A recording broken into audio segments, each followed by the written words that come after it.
uma vez nós estamos aqui felizes, alegres, porque nós estamos matando um pouquinho da saudade que nós temos um dos outros. Que bom, minha irmã, meu irmão, que você continua aí com a gente. Não se esqueça de compartilhar esse vídeo, compartilhar esse culto com seus familiares, ou quem sabe aquelas pessoas que ainda não conhecem o Senhor e você gostaria que eles viessem até a presença de Deus. É uma oportunidade de evangelização, então compartilhe esse vídeo. Se você gostaria de ser notificado sempre que aconteça alguma coisa na nossa igreja, se inscreva no canal PIB Nova Jerusalém, que é o canal da nossa igreja. Para mais informações, você pode entrar em contato com qualquer um de nós. Nós enviaremos o link para você. Se você também está participando do nosso culto, pode escrever no chat. Nós queremos juntos participar desse culto ao Senhor. Nós queremos oferecer esse culto ao nosso Deus juntos. Mesmo nós não estando perto, nós estamos juntos no coração, na consideração, na saudade. Que bom, que alegria que nós estamos juntos novamente. E juntos e alegres, vamos começar louvando o nome do nosso Deus, dizendo: Senhor, o teu nome é exaltado, é glorificado. E por isso, Senhor, eu quero elevar um clamor, eu quero elevar um cântico a Ti. Vamos todos juntos. Louve a Deus com as suas palmas.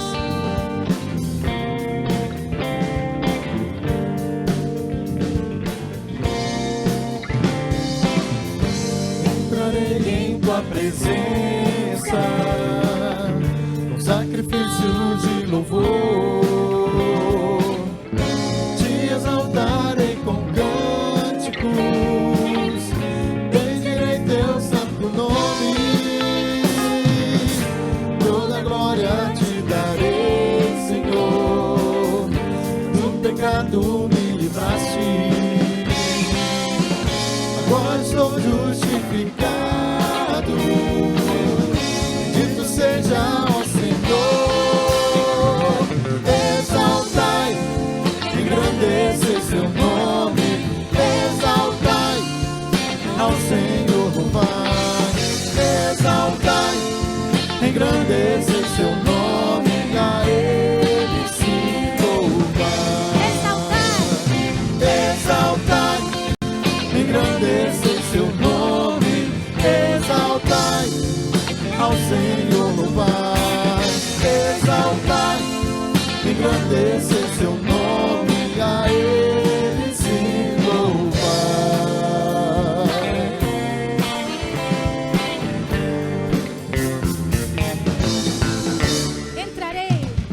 Entrarei em Tua presença com sacrifícios de louvor, Te exaltarei com cânticos, bendirei Teu santo nome, toda glória Te darei, Senhor, do pecado me livraste. Agora estou justificado, bendito sejas ao Senhor. Exaltai, engrandecer seu nome, exaltai, ao Senhor louvai. Exaltai, engrandecer seu nome, a Ele se louvar.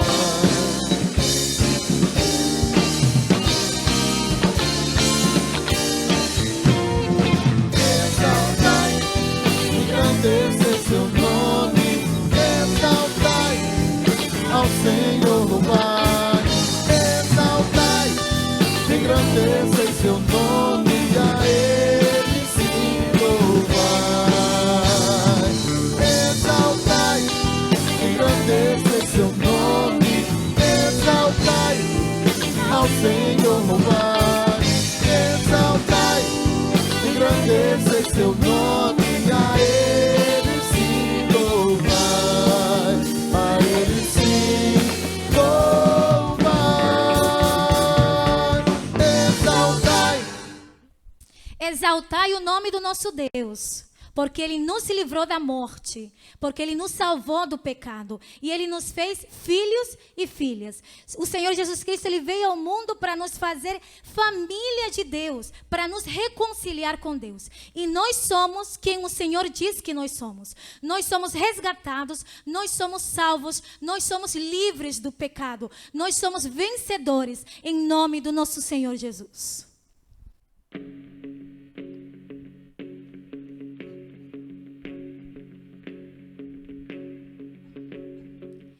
Quem sou eu para que o grande me receba? Sim, me perdi e Ele me encontrou. Seu amor por mim, seu amor por mim. Que Deus libertar, livre enfim será. Sou filho de Deus, se eu sou. Sua graça me resgatou, Purificou. Quando eu era um pecador, morreu por diga isso, declare. Se morreu por mim, Deus liberta, livre em si será. Sou filho de Deus, se eu sou. Em tua casa, ó Pai, há lugar pra mim. Sou filho de Deus, se eu sou. Escolhido, perdoado, eu sou quem dizes que eu sou. Tu és por mim até o fim. Eu sou quem dizes que eu sou. Eu sou quem dizes perdoado. Eu sou quem dizes que eu sou. Tu és por mim até o fim. Eu sou quem dizes que eu sou. Eu sou quem dizes que eu sou. E Deus liberta, livre enfim será. Sou filho de Deus, sim eu sou. Em tua casa, ó Pai, há lugar pra mim. Sou filho de Deus, sim eu sou. em tua casa, ó Pai, há lugar pra mim. Sou filho de Deus, se eu sou.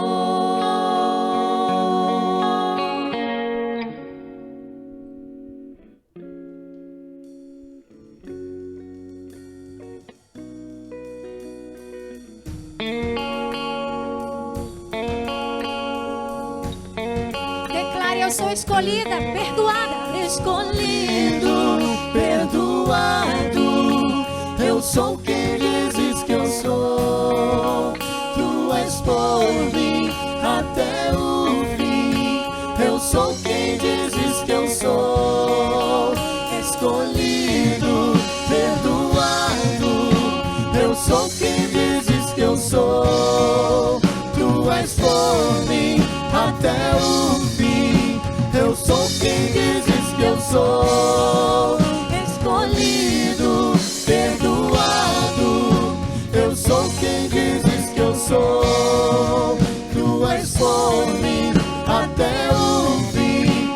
Eu sou quem dizes que eu sou. Escolhido, Escolhido, perdoado, eu sou quem dizes que eu sou.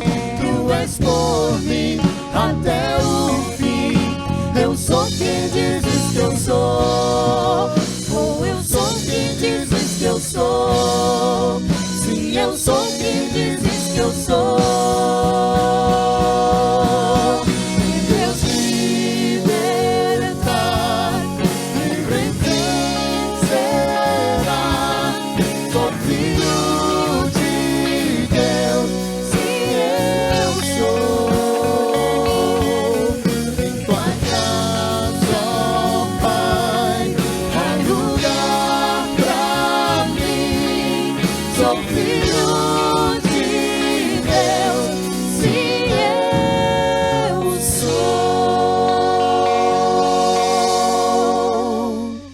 nós somos filhos do nosso Deus.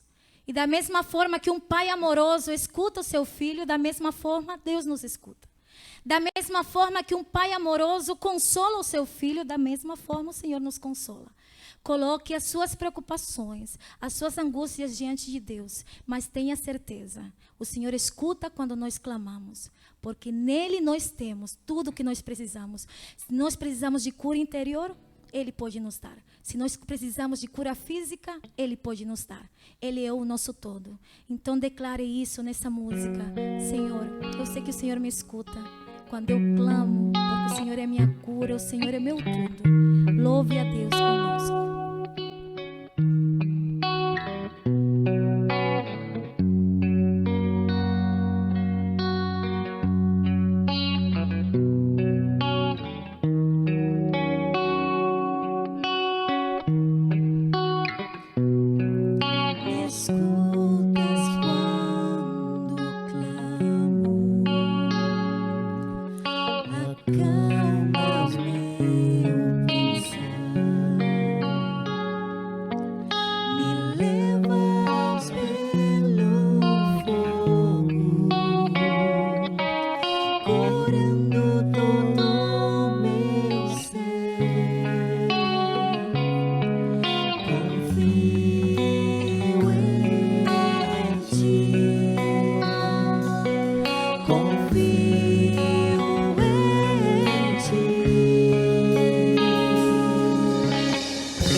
Nada é impossível.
Amém. Glória a Deus. Nós cremos que Ele é a cura. Nós sabemos que o Senhor pode curar a nossa enfermidade, que Ele pode curar o nosso coração, que Ele pode curar as nossas emoções. Nós sabemos que Deus tem todo o poder. Ele pode, Ele quer nos curar. Ele tem um tempo certo para cada um de nós. Sabe por quê, querido? A vida do cristão ela é o seguinte: nós podemos estar passando por momentos difíceis, enfermidades difíceis. A gente pode até estar no leito de morte. Há sempre uma cura para nós. Porque quando nós morremos, nós não estamos sendo derrotados. Quando nós morremos, nós chegamos à vitória final. Nós enfrentamos o último inimigo e nós vencemos, porque Jesus venceu, ressuscitando os mortos, nos prometendo vida eterna, e nós teremos vida eterna ainda que venhamos, e porque nós morreremos aqui nesse mundo, nós estaremos com Ele na eternidade. Ele é a nossa cura. É bem verdade que nós desejamos que Ele cure você, que Ele cure você dessa enfermidade, da sua dor. Nós queremos que Ele nos restaure e nós oramos por isso, porque Ele nos chamou para orar por isso, para nós suplicarmos a Ele, pedirmos a Ele a cura segundo a vontade dEle, a vontade de Jesus. Por isso oramos em nome de Jesus. E eu queria orar com você nesta hora, pedindo a cura para você. E se você tem um pedido, se você tem uma pessoa, o nome de alguém que você quer que a gente ore, eu tenho falado isso para você, apesar de eu não estar visualizando esse nome agora, nós todos estaremos visualizando quando você colocar, e nós todos estaremos orando. Não é assim, queridos? Vamos fazer isso? Fique atento aos nomes que estão aí, interceda, ore por eles, quem sabe anote num papel, numa folha, busque mais informações sobre isso, interceda por esses nomes, coloque o nome da pessoa que você quer que a gente ore, para compartilhar. Não é porque eu coloquei o nome, Deus vai ouvir mais do que... Não, nós cremos no poder da oração e que nesse tempo Deus nos ouve, mas Ele também ouve quando nós intercedemos em outro horário. Mas agora nós suplicamos juntos, nós estamos reunidos em nome de Jesus, querendo que o Senhor manifeste sua graça e seu favor. Ele está, querido, na sua casa, Ele está aqui.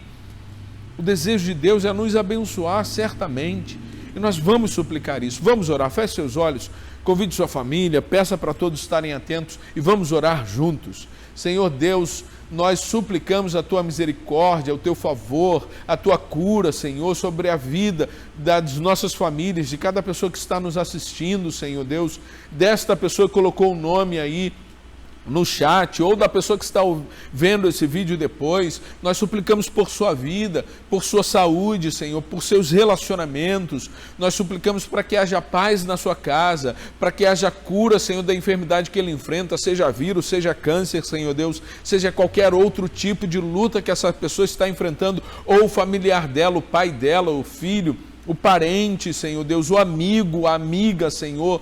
Que a Tua mão de cura venha sobre esta vida, e se esta vida ainda não te conhece, que Tu cures, Senhor, o corpo e a alma, que o Senhor possa salvar esta pessoa, porque a coisa principal, Senhor Deus, é nós termos o Senhor como nosso Salvador, a gente ser encontrado em Ti, Senhor, a gente descobrir o sentido da vida no Senhor, e a gente agradece nesta hora porque nós Te encontramos, o Senhor nos encontrou, o Senhor nos chamou, e nós atendemos ao Teu chamado. E nós somos Teus, e nós estamos vivendo nesse tempo, Senhor, estranho, diferente, Senhor Deus, que a gente nunca imaginou. A gente está vivendo isso fortalecido pelo Senhor. O Senhor tem nos ajudado e nós Te agradecemos por isso. Nós Te louvamos, Senhor Deus. Nós queremos viver a nossa vida a cada dia para Te oferecer uma adoração sincera, um louvor que Te agrade. Nós queremos que nossa vida, Senhor Deus, como temos falado, chame a atenção do mundo para Ti, não para a nossa glória, mas para a Tua glória, Senhor Deus. Senhor, que a Tua cura, o Teu milagre venha sobre nós, nos restaurando, nos renovando, mas curando o físico também, Senhor. Restaura a nossa saúde, Senhor Deus. Nós não mencionamos os nomes, Senhor, porque são muitos nomes dos nossos irmãos, da nossa lista de oração. Tu conheces cada um, nós temos orado por eles, Senhor Deus. Ainda hoje oramos por eles, Senhor Deus. Continua, Senhor, visitando a cada um, fortalecendo a cada um, porque se a cura não chegar na hora que nós desejamos, que ela possa chegar do Teu jeito, da Tua forma, conforme o teu querer e a tua vontade. Nós confiamos em ti, nossa vida está em tuas mãos, nós sabemos que tu tens o melhor para nós, para a nossa caminhada, para o tempo certo, e nós queremos apenas ser fortalecidos para que a gente continue confiando, esperando no Senhor, Senhor Deus. Nós te amamos, Senhor, e se essa palavra que sai da boca de todos nós a respeito do nosso amor, ela não condiz de fato, Senhor, com o nosso comportamento, nos perdoe, nos ajude. Senhor, Deus de misericórdia, de segundas chances, a gente quer te amar melhor, a gente quer te servir, Senhor Deus, e falar para o mundo que nós te amamos, que o Senhor é nosso e nós somos teus, e que nós vamos testemunhar de quem o Senhor é para nós, do que o Senhor fez em nós e do que o Senhor quer fazer na vida de cada pessoa. Se porventura alguém está nos assistindo que precisa ter um encontro contigo, que o teu Santo Espírito quebrante esse coração, que o teu Santo Espírito faça a maior cura que poderia acontecer, que é a cura da alma, nesta noite ou nesta oportunidade que nós estamos juntos, Senhor. Suplicamos assim, em nome de Jesus Cristo. Amém. Que Deus abençoe você, querido. Querido, nós estamos juntos como igreja, servindo e tentando servir aos outros que estão passando por carências. E por isso eu quero lembrá-lo do celeiro do amor, que você continue contribuindo. Alguns outros desafios têm aparecido, você talvez tenha ficado sabendo, e nós queremos que você também pense na necessidade do outro, que você tire um pouco daquilo que você tem para compartilhar com o outro. Um pedaço do teu pão pode matar a fome de outras pessoas. Continue contribuindo, os dados estão aí, continue ofertando, dizimando. Se você está nos ouvindo, nós queremos dizer para você que nós somos uma igreja comprometida, que nós temos uma equipe, nós somos batistas e congregacionais no sentido de gerir juntos os recursos. Nós decidimos juntos, então, como aplicar os recursos. Nesse tempo que não temos tido a Assembleia, nós confiamos nas pessoas que estão na liderança para usarem os recursos para a glória de Deus. Então, se você sente no coração de contribuir, você quer ajudar uma obra séria que está acontecendo aqui na Barreira do Vasco, onde nós estamos. Nossa igreja está aqui na Barreira do Vasco, em São Cristóvão, Rio de Janeiro. Você pode usar as nossas contas e fazer isso, que com certeza esse recurso será usado para a honra e para a glória de Deus. Queria te fazer uma pergunta, bendito. Você vê que eu tenho bebido muito mais água do que costumo beber, tentando manter a garganta hidratada, continuando com o tratamento. Peço que você também ore por isso. Mas eu queria perguntar para você como está a sua fé, como está o seu ânimo nesses dias, nesta última semana. A sua esperança está afirmada no futuro que Deus reservou para você? A sua esperança está firme em Cristo, firme na palavra e nas promessas que o Senhor tem dado para a sua vida? Nós estamos trabalhando e agora sim terminaremos com esta última mensagem, alguns versículos apenas do capítulo 3 de 1 Pedro. O texto eu leio de novo, que é um texto riquíssimo, ainda poderemos falar tanto ainda só sobre isso, porque tem muitas verdades. É claro que eu vou repetir algumas ideias e complementá-las hoje. Mas o texto diz assim, 1 Pedro 3, 15 a 17. Antes, santifiquem Cristo como Senhor no coração, estejam sempre preparados para responder a qualquer que lhes pedir a razão da esperança que há em vocês.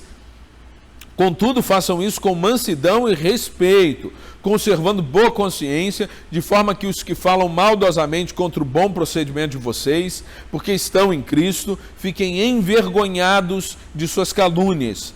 É melhor sofrer por fazer o bem, se for a vontade de Deus, do que por fazer o mal. Eu vou chamar a sua atenção agora, porque é para algo no começo dessa palavra mais específico. Eu estava analisando esse texto e eu me perguntei por que as pessoas que viviam nessas províncias romanas, no Ponto, na Galácia, na Capadócia, da Ásia e da Bitínia, essas pessoas para quem Pedro estava escrevendo, o contexto de onde eles estavam vivendo, são essas pessoas que moram nesses lugares. É claro que a carta chega até nós, mas os primeiros leitores é importante entendermos qual é o contexto que eles estão vivendo. Isso dá mais clareza para a gente. E eu quero chamar a sua atenção que, apesar da verdade dos cristãos estarem passando por grandes lutas e perseguições e dificuldades, a vida naquela época não estava fácil para todo mundo. Havia naquele tempo crises na política. A gente já ouviu falar do contexto, né, da época do imperador Nero, da crueldade, das acusações contra os cristãos, injustas, e do fato de que as pessoas, dizem os historiadores, sabiam que tinha sido Nero que tinha incendiado Roma. Há uma crise no império. Tem gente que não gostaria de ver Nero naquela posição. Há uma crise nas cidades, há uma crise econômica, há um clima de desesperança naquela época. Essas pessoas que viviam sob o domínio romano, essas cidades mencionadas, faziam parte desse império. Então elas também viviam dentro da visão de mundo de Roma, dentro da visão de mundo, da cosmovisão, da religiosidade romana, né? Eu queria então que você pudesse entender um pouco essa realidade religiosa daquelas pessoas. Porque a minha pergunta diante do texto é: por que eles estariam interessados na esperança do cristão? Porque essa questão da esperança seria algo que chamaria a atenção dessas pessoas. Porque elas estariam interessadas em saber que tipo de futuro e por que os cristãos eram daquela maneira. Então a primeira coisa que eu queria que você entendesse é que no Império Romano, para aquelas pessoas, não havia muito espaço para fé, como nós a pensamos, para crer em algo que eu não tenho fundamentos para crer. Não era um elemento essencial para eles crerem nos seus deuses. Por que não era essencial ter fé? Porque eles simplesmente sabiam que os deuses existiam. Eles nasceram entendendo que a vida era assim. Existem muitos deuses e eles não precisavam questionar isso. Não era algo que eles diziam: eu preciso ter fé, acreditar nesse Deus, que ele é desse jeito, que ele é dessa maneira. Não, eles simplesmente achavam que o mundo era desse jeito. No cristianismo não era necessário ter fé. A pessoa, para sair de uma religião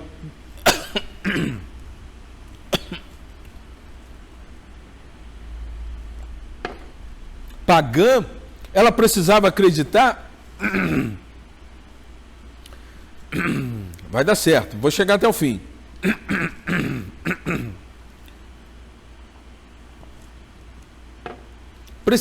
Precisavam acreditar que existia só um Deus diferente dos deles. Eles não tinham esse problema, eles acreditavam que os deuses existiam. No cristianismo, todos os rituais têm a ver com agradar a Deus e fazer a vontade de Deus, para ter um bom relacionamento com Ele, Ele nos abençoar, porque nós estamos no relacionamento de amor, não para que eu faço aquilo que Deus quer para Ele fazer algo para mim, mas eu faço aquilo que Deus quer porque Deus já fez para mim. Mas eu não tenho dúvidas de que Ele vai me abençoar. E algumas bênçãos de Deus têm a ver com o meu comportamento, com eu obedecer a algo, porque elas são condicionais na minha vida. Então tudo que eu estou fazendo, o meu culto, tem a ver com o meu amor por Deus, pelo que Ele já fez, tem a ver com a segurança que eu tenho no meu futuro. Mas eles não. Os deuses dos antigos romanos, eles eram figuras simbolicamente divinas para eles. Eu não quero usar a expressão aqui de falso, nós sabemos que são falsos deuses, mas eu quero te colocar no contexto de que eles acreditavam que eles existiam, que eram dessa forma. Eles acreditavam que seus deuses tinham uma forma humana, tinham um corpo, tinham características e qualidades de seres humanos. Inclusive, eles acreditavam que eles tinham defeitos. Eles tinham qualidades e defeitos.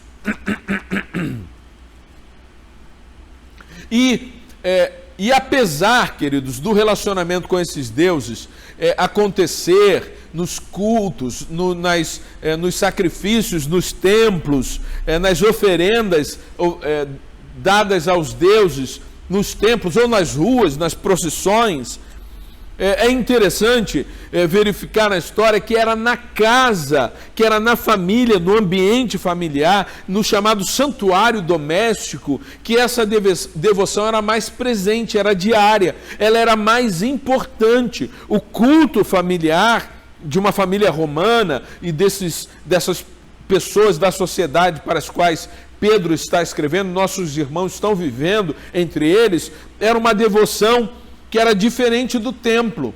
Ela tinha características diferentes.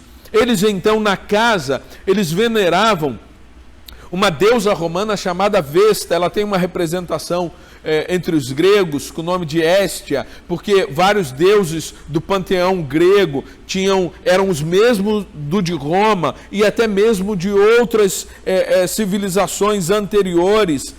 Nós vemos que esse culto à Vespa era a personificação, essa deusa Vesta, não Vespa, era a personificação do fogo sagrado, da pira, chamada pira doméstica, e era também a protetora da cidade. Então esse fogo doméstico era uma pira que eles tinham em sua casa, com um fogo ali, que ficava no centro da casa das pessoas. E ali essa deusa recebia as oferendas diárias para ela. Mas não era só isso. As pessoas também buscavam a proteção na vida dos espíritos domésticos. Dois tipos. Tinham os deuses Lares, com esse nome Lares, e daí você imagina de onde vem a herança desse nome, né? Lar, família.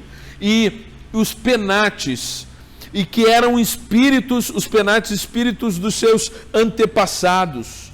Além desses dois outros deuses que eram adorados, cada pessoa também tinha um espírito protetor. O homem tinha um espírito chamado Gênio, e a mulher um espírito chamado Juno.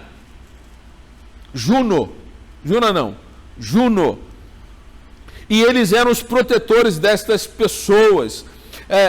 Eles eram venerados em datas especiais. E naquele período ainda os imperadores exigiam ser cultuados como deuses também. Então a família estava prestando culto a essas divindades dentro de casa diariamente. Que coisa engraçada, né, querido? Diariamente eles estavam buscando os seus deuses na casa, no culto familiar. E como a gente tem dificuldade de ter um culto familiar hoje. Falar, mas Romano é exemplo para mim desde quando? Não é exemplo, querido, mas nós devemos buscar ao Senhor todos os dias em família, em culto, e não só quando tiver uma live ou um momento de culto como esse. Busque ao Senhor com a sua família diariamente.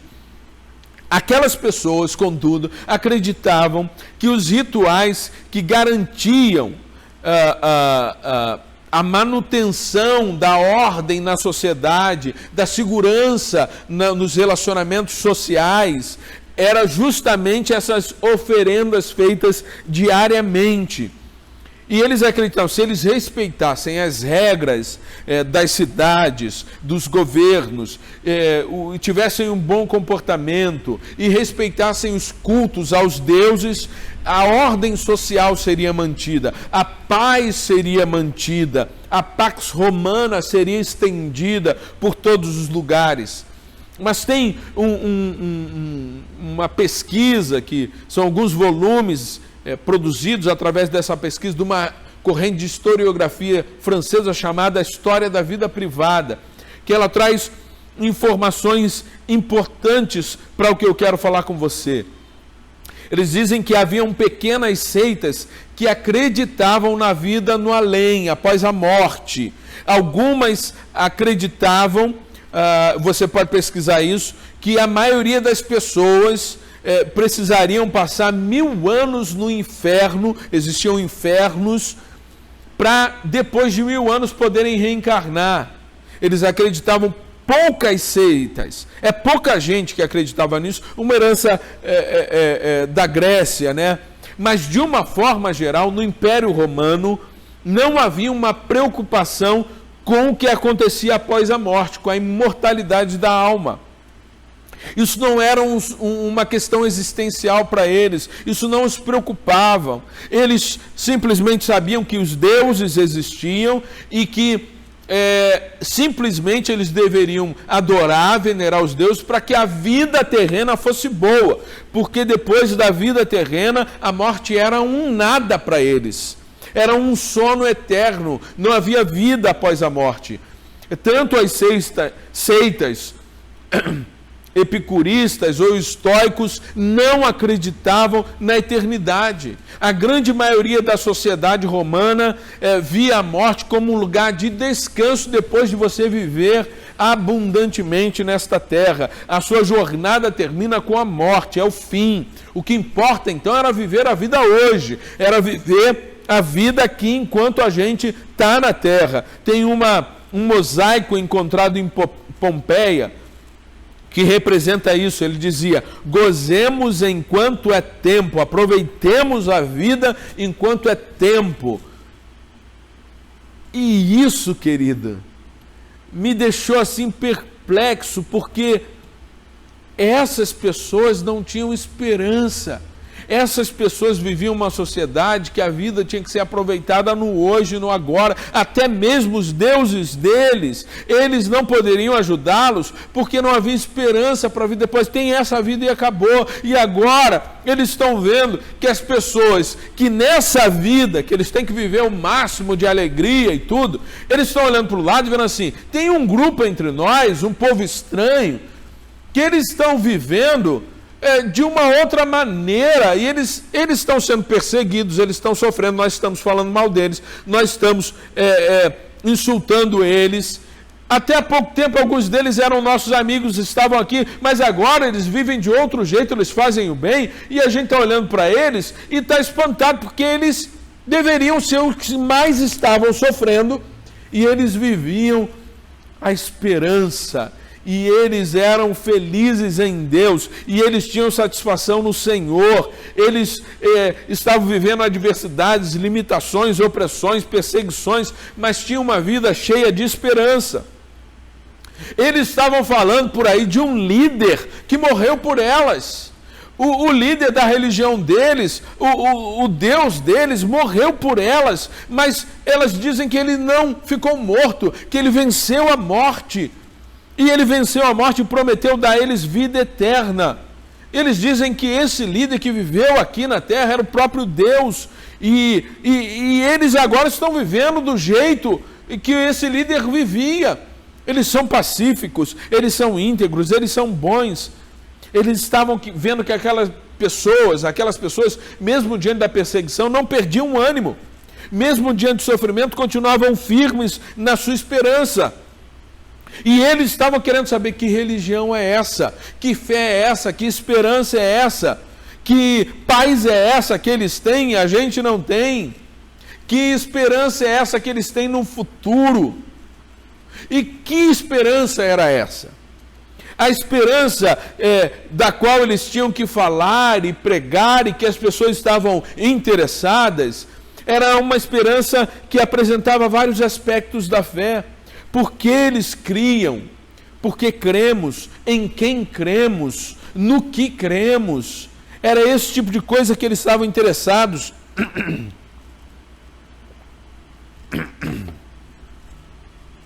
Por que vocês creem no Evangelho? Quem é o seu líder, Jesus? O que são essas boas novas? Por que vocês acreditam que há vida após a morte? Por que vocês contam a história desse rapaz chamado Estevão, que morreu apedrejado e disse que viu a glória de Deus, viu Jesus sentado no trono? Que coisa é essa? Nós não cremos assim. São as mesmas coisas que eu e você precisamos conhecer e explicar para as pessoas. Porque tem muita gente aí que não crê na vida eterna, tem muita gente aí que pensa que vai reencarnar, tem muita gente por aí que crê em algo que não traz esperança. Eles acham que eles têm que fazer uma vida toda de bondade, de boas obras para ganhar, quem sabe, o perdão de Deus e quem sabe ter a salvação. Eles não têm certeza, eles não podem ter certeza da salvação. Mas sabe o que Pedro diz? Que não basta você explicar tudo isso, não bastava você dizer a razão da sua esperança e contar para eles quem era Jesus, que Jesus morreu na cruz para salvar a vida deles, que venceu a morte. Pedro diz para eles: olha, a questão não é apenas explicar qual é a razão da sua esperança. Pedro chama a atenção dos seus leitores que a forma como você fala, como você explica, como você prega, a maneira faz diferença.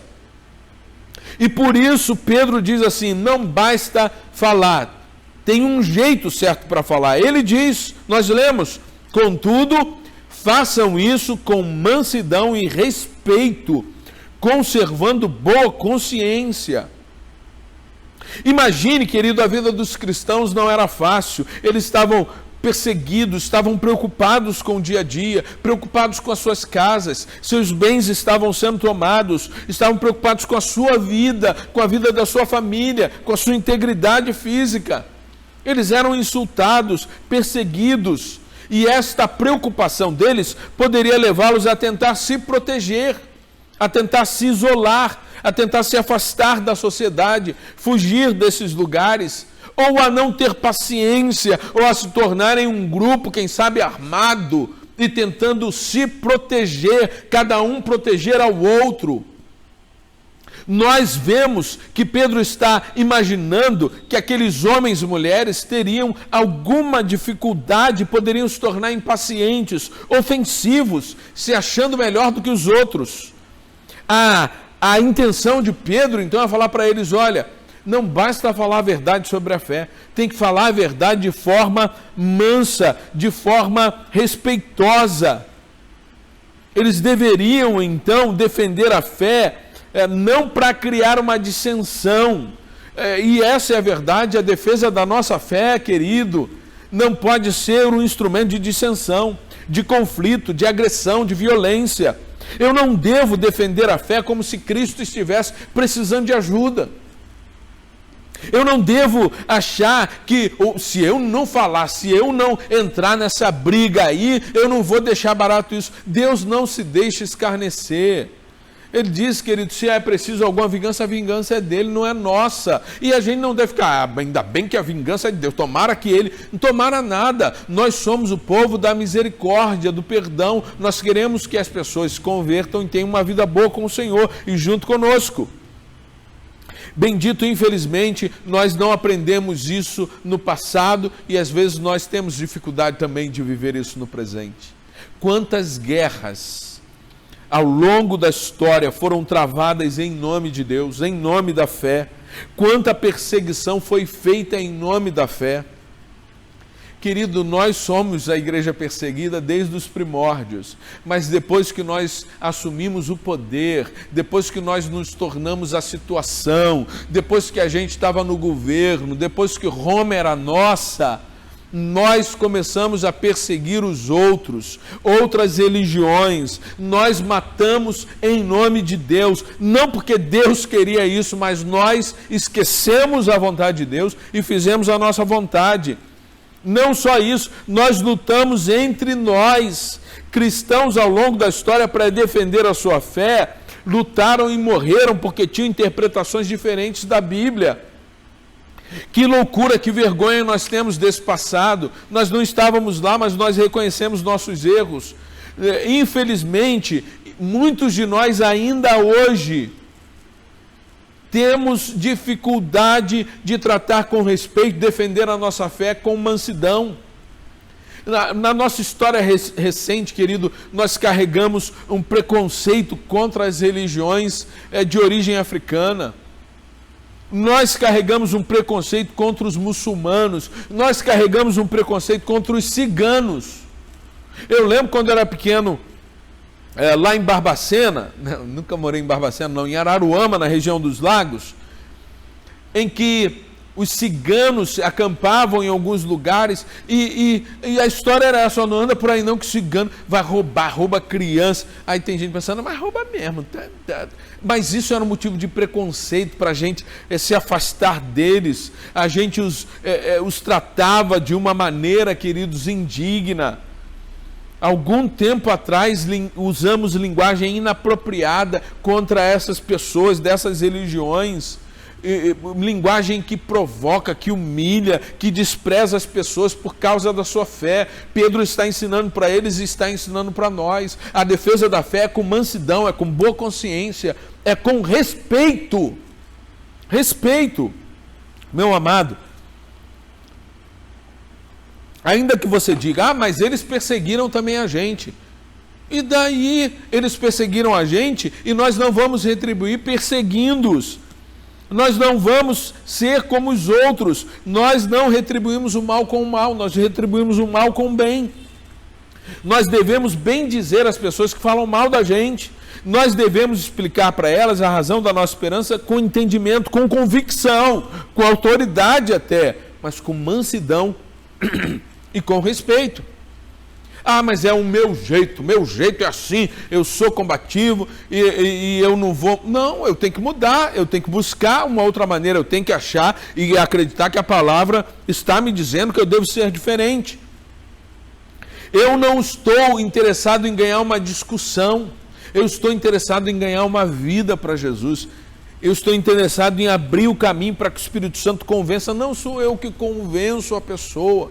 Eu falo que eu posso falar de melhor, mas é o Espírito que convence. Bendito, nós somos chamadas para sermos testemunhas de Jesus e não advogados de acusação. Nós devemos então, com mansidão, com respeito, falar e deixar que o Espírito Santo faça a obra no coração das pessoas. É isso que eu espero que o Espírito Santo esteja fazendo no seu coração, convencendo você, transformando você. Infelizmente nos falta mansidão e respeito até na igreja, até nos relacionamentos. E você está tudo muito bem, mas se pisa no pé do irmão, aí, bendito, você vai saber, vai conhecer a fera. Se acontece alguma coisa que o outro não gosta, aí você vai ver, porque a gente não tem conseguido ser manso. A gente não consegue ser manso em casa. Olha que gritaria às vezes acontece na sua casa. Olha que falta de respeito do filho para com o pai, do pai para com o filho, da esposa para com o esposo. Pedro, então, está falando que não se trata, então, apenas da forma e da maneira como falamos e como respondemos. Ele diz, então, não basta falar com mansidão, não basta nem falar com respeito, você tem que falar tendo uma boa consciência. Há algo mais aí, há algo mais profundo nessa questão. Nós devemos conservar uma boa consciência, é o que Pedro diz aos nossos irmãos e para nós. O que é essa boa consciência? O que é a consciência? A consciência é um sistema de valores que nós temos, que vai sendo criado, e nós chamamos de consciência isso, valores morais que eles possibilitam que nós julguemos se algo é bom ou é ruim. Se isso é aprovado ou isso é reprovado, se eu devo fazer ou não devo fazer, se as minhas intenções, minhas condutas, meus atos são corretos ou não são. Uma boa consciência, então, nos reprova quando nós queremos fazer algo ruim, algo mal, algo errado. E quando a gente insiste em fazer algo errado, a gente diz o quê? Estou com a consciência pesada. Porque eu reconheço que fiz o que não deveria ter feito. Por outro lado, ela também nos aprova quando nós fazemos algo certo. E aí quando a gente faz algo bom, honesto, ou quando alguém nos questiona, mas você fez, olha, eu fiz o que eu podia fazer, eu fiz o correto, eu estou com a consciência limpa, consciência leve. Obviamente, querido, que ninguém que tem uma boa consciência será perfeito, sem erro nenhum, mas o que Pedro está falando é que nós devemos buscar ter uma boa consciência. E eu quero falar com você e tratar com você como ter uma boa consciência diante de Deus, diante desse contexto adverso, de acusações, de perseguição, como eles tinham, e diante desse mundo que nós vivemos. Primeira coisa que você deve fazer para ter uma boa consciência é alimentar sua consciência com a verdade. Alimentar sua consciência com os valores e princípios da palavra de Deus. É encher sua mente com conhecimento de Deus, com conhecimento da vontade de Deus, é fortalecer suas convicções a respeito da sua fé. Para ter uma boa consciência, eu preciso formar a consciência. E eu preciso então ler a palavra, eu preciso ouvir instruções, orientações, ler livros, orar, pedir orientação a Deus, ouvir canções, ler livros. Eu preciso encher minha mente com a informação da palavra de Deus, informações boas para me ajudarem. Segunda coisa que eu devo fazer, eu devo viver uma vida de santidade. Para ter uma boa consciência, eu preciso, agora que eu sei qual é a vontade de Deus, que eu sei, eu conheço, eu devo então viver a vontade de Deus no meu dia a dia. Eu devo colocar em prática aquilo que eu creio. Eu devo trazer os pensamentos que eu tenho a respeito da vontade de Deus à prática na vida. Aquilo que eu creio deve se revelar na minha vida, no meu comportamento, na forma como eu estou me relacionando com as pessoas. O cristão precisa então pregar aquilo que vive e viver aquilo que prega. Mesmo que você tente viver esta vida e tenha uma boa consciência porque está praticando o que é bom, mesmo que você esteja tentando com todas as suas forças, você vai errar. Você vai falhar, você vai vacilar. E é por isso que uma terceira coisa precisa acontecer e você precisa ter para ter uma boa consciência. Você precisa se arrepender dos seus pecados, dos seus erros, das suas falhas. Você precisa adotar uma vida de confissão honesta, sincera e de abandono de pecados. Você precisa pedir perdão a Deus e diante do Senhor ser quebrantado e confessar o seu erro e suplicar o perdão de Deus e implorar não apenas o perdão, mas implorar que o Senhor transforme você, mude você, faça com que você seja diferente, com que você abandone esse comportamento. Muitas vezes nós nos tornamos pessoas que não fazem isso. Sabe o que acontece? É aquilo que eu falei, você ficou com a consciência pesada, porque você não confessou o seu pecado, você não se arrependeu. Tem gente até que fala para Deus que está confessando o pecado e pede perdão, mas não se arrependeu de verdade. Ela continua presa ao pecado e continuamente ela está envolvida com aquele comportamento, com aquele sentimento. Então ela sente a consciência pesada. Uma boa consciência, para ter uma boa consciência, eu não posso ficar acomodado no pecado. Eu não posso fazer do pecado um pecado de estimação. Tem gente que está acomodada demais, principalmente nesse tempo. Acomodada demais, por exemplo, e está omissa. Não se importa com os que sofrem. Não ajuda, tem recurso. Está sobrando recurso na sua casa. Mas nós falamos de uma campanha para ajudar alguém, você não tira um centavo, bendito. Você não tem compaixão, você não se importa que as pessoas estão passando fome, estão tendo necessidades. Tem gente que está ocupada demais para amar, está envolvida demais nos seus negócios, na sua família, que não consegue amar outros, porque não se arrependem de seus pecados. Você precisa se arrepender de seus pecados diante de Deus, você precisa pedir perdão para Ele, você deve todo dia encher sua mente com a palavra de Deus, encher sua mente dos valores, dos princípios da palavra. Você precisa viver a palavra e quando você errar, você precisa se arrepender. Mas isso não é suficiente ainda para ter uma boa consciência. Uma outra coisa é necessária. A quarta coisa, você precisa ser humilde diante das pessoas. Assuma suas limitações e imperfeições. Não finja que você é perfeito. Todo mundo sabe que eu não sou perfeito. Pois é, então admita. Fale, olha, quando você errar com alguém, peça perdão. Fale, me perdoe, já pedi perdão a Deus, Deus me perdoa, mas eu quero pedir perdão a você. Se o que eu fiz te magoou, por favor, me perdoe. Fale com humildade, seja humilde diante das pessoas. Assuma a sua imperfeição, corrija suas atitudes. Diga, eu não vou mais fazer isso, eu vou procurar ser mais digno, mais íntegro. Eu vou tentar me corrigir. Sempre que possível, tente reparar o seu erro diante das pessoas, querido. Para ter uma boa consciência, eu preciso, então, ser alguém que não é orgulhoso, arrogante, mas que sabe falar, me desculpem, me perdoem, foi um erro da minha parte. A boa consciência me livra da culpa, me livra da falsidade. A boa consciência supera o orgulho e a arrogância. A boa consciência faz com que eu seja conhecido como alguém que está buscando agradar o meu Deus, como alguém que quando erra, porque é imperfeito, reconhece seu erro, assume a sua culpa, pede desculpas, pede perdão. Faça a sua parte, querido. Essa é a quinta coisa. Sabe por quê? Quem tem uma boa consciência conhece a palavra, vive a palavra, quando erra se arrepende, é humilde diante das pessoas, mas ele compartilha o Evangelho, ele explica o Evangelho, ele responde com a razão da sua esperança. Por isso que você tem que responder com mansidão, responder com respeito, mas com boa consciência, fazer a sua parte. Você não vai convencer ninguém, simplesmente faça a sua parte.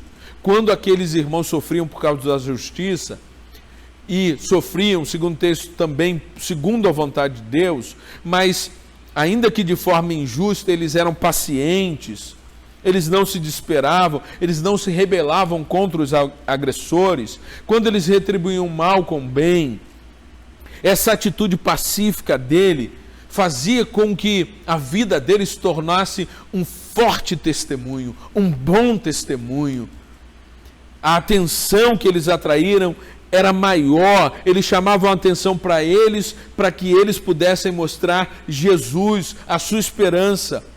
O nosso testemunho, a nossa boa consciência nos leva a um bom testemunho, e o nosso bom testemunho fortalece as nossas palavras. Novamente, nós pregamos para os olhos das pessoas com o nosso comportamento, mas nós precisamos pregar para o ouvido das pessoas com o Evangelho da salvação. Por isso, eles também estavam sendo lembrados por Pedro.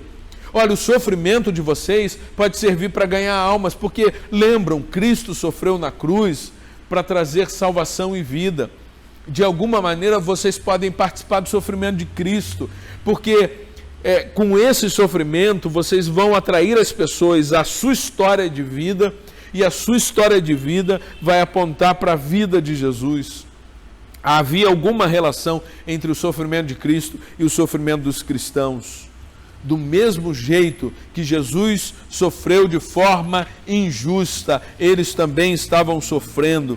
Amados, a nossa identificação com Jesus, quando nós seguimos os seus passos, nós vamos enfrentar sofrimentos. E esses sofrimentos podem atrair a vida das pessoas, para elas saberem por que nós temos esperança. Então, nós vamos dizer para ela, porque eu estou vivendo uma vida que não é mais minha, eu estou vivendo a vida de Deus em mim, a vida de Cristo em mim. A nossa esperança está em Cristo, portanto, nós devemos viver uma vida santa. Nós devemos buscar a cada momento ter uma boa consciência, e se falharmos, nos arrependemos, fazemos a nossa parte, compartilhamos o Evangelho. Devemos ser zelosos em fazer o bem, devemos praticar a justiça, ainda que soframos injustamente, devemos defender a nossa fé, devemos explicar a razão da nossa esperança. Quando nos perguntarem e quando não nos perguntarem, nós vamos criar a oportunidade, mas devemos fazer isso com mansidão, com respeito, mantendo uma boa consciência. O mundo então será atraído para a nossa vida e vai ouvir a nossa história, e eles vão descobrir que não é nada sobre nós, mas sobre Ele. Eles vão descobrir que nossa história não é mais nossa. A nossa história é a história de Deus, é a história de Cristo em nós, a esperança da glória. A nossa história é a história de Jesus, nós estamos misturados com Ele, que nossa vida não é mais nossa, mas é a vida de Cristo em nós. Vamos orar? Senhor Deus, nós queremos viver por aí a tua vida. Nós queremos atrair o mundo para a nossa história, para que eles saibam que é o Senhor que vive através de nós. Enche-nos com teu Santo Espírito, dá-nos autoridade, mas dá-nos mansidão, dá-nos coragem, mas dá-nos respeito pelos outros, dá-nos uma boa consciência, Senhor Deus, que a gente possa encher a nossa mente com a tua palavra, com o teu evangelho, com conhecimento da tua vontade, de quem tu és, que a gente possa te obedecer no dia a dia e viver o teu evangelho, que a gente possa, Senhor, ter uma vida de confissão de pecado, Senhor, honesta, de transformação, que a gente possa, Senhor Deus, com a tua ajuda, a gente consiga, Senhor, cumprir a nossa parte, fazer a nossa parte, com coragem, falar o evangelho, contar a tua história, contar a nossa história junto, a nossa relação de amor, Deus, e as pessoas que elas possam ser encontradas por Ti, elas possam entregar suas vidas a Ti. Se há alguém nesta oportunidade que quer entregar sua vida a Ti, quebranta esse coração, salva esta vida, Senhor. Nós suplicamos em nome de Jesus e nos dá mais coragem para que a gente possa continuar testemunhando. Eu peço em nome de Jesus, por mim e por meus irmãos. Assim, Senhor, nós terminamos esse tempo especial de culto, te louvando, te adorando, te agradecendo. Dá-nos uma semana, Senhor, abençoada, ou melhor, dá-nos um culto abençoado nesta noite, Senhor Deus, que seja para a honra e glória do Teu nome, Senhor. Assim oramos em nome de Jesus. Bendito, que bom ter você aqui em nosso culto, que alegria ter recebido você aqui junto com a gente, que Deus continue falando ao seu coração. Se você se teve um encontro com Jesus, escreva aí no chat, para que nós possamos nos comunicar com você e te ajudar nesta caminhada. A minha oração é que Deus abençoe você, abençoe sua família, em nome de Jesus.